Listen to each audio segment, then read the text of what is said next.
Right. Mayor Pete. Hello, thanks for coming. All right. Clarify something.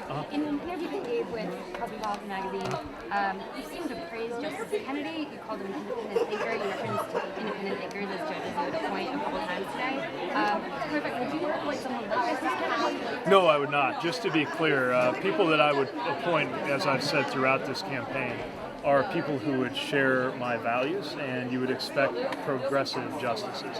What I did do was point out that people like Anthony Kennedy are Republican appointees who sometimes sided with liberals, and I was raising that in the context of my desire to see the Supreme Court become less political. But just to be really clear, my appointees will be ones who share my progressive values.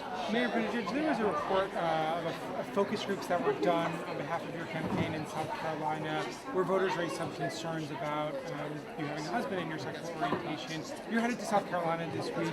What do you plan to do to win over voters in that state, particularly as polling shows you're not doing as well as you are in some other states? Well, what I've learned from my own experience at home is that the number one question on voters' minds is how their lives are going to be different. And my job is to explain how voters' lives will be different if I'm president versus the competition. I think that served us really well with the audiences that we're addressing. We've got a lot of work to get known. I try not to get too caught up in the polling, but one thing I did notice in the South Carolina numbers is that I believe the majority of voters in the state, or black voters in the state, said that they didn't have an opinion about it.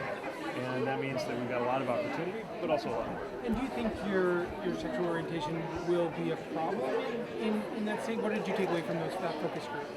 Oh, well, I'm not going to get into leaked internal documents. What I will say is that we've seen over time that the message that I have to offer substantively about an agenda for black Americans and a vision for all of America is extremely well received by black audiences and by audiences at large. My job, of course, is to make sure that we do our part and get that message in front of as many people as possible. And part of how you do that is just going out there and campaigning, just as we are in the other early states. What do you make a question about health care? You went after Senator Warren pretty hard in the debate last week. Their campaign is sort of pushing back and saying Medicare for all who can pay for it. Another way to describe it is Medicare for all who want it. Right. Another way to describe it is Medicare for all who can pay for it.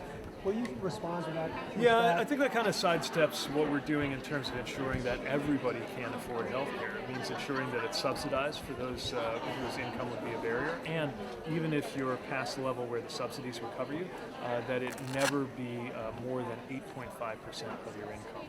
The whole point is to make sure that everybody has quality, affordable health care coverage, and we can deliver that in my plan without facing some of these unanswered questions about cost that are one of the problems with some of the alternatives. But do you agree with the idea that it's the gold standard, Medicare for all, that's sort of where you want to end up? Well, I think that probably is the destination. I just think there needs to be a little humility woven into our policy, that we should give people a chance and give the plan a chance to develop and see if it really is the best alternative for everybody. The way I say it is, if it's the right answer for everybody, then everybody's going to opt into it. And if it's not, if it's not the right answer for some people, then we're going to be really glad we didn't force it.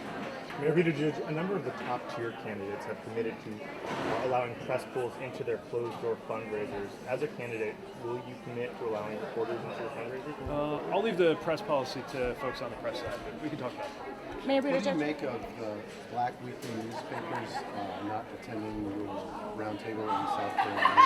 I haven't had a chance to hear about it. There's a number of candidates. There was ADOS, which is the African Descendants of Slaves. They said they invited a number of candidates, all the candidates, to a forum. Were you invited to the forum? I don't know. We get hundreds of invitations, but we can try to run that down for you. Okay. Mayor, I have a two-part question for you. Last one. Today, multiple cases against Betsy DeVos hit federal court. Do you think she needs to resign?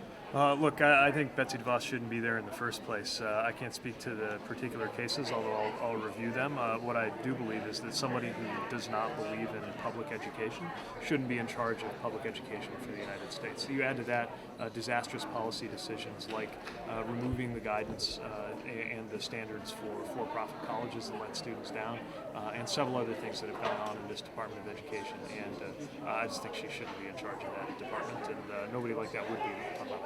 Thank you. Well, speaking more generally, there has been a very high turnover rate with cabinet members in this administration. The most recent one being called into question is Mick Mulvaney.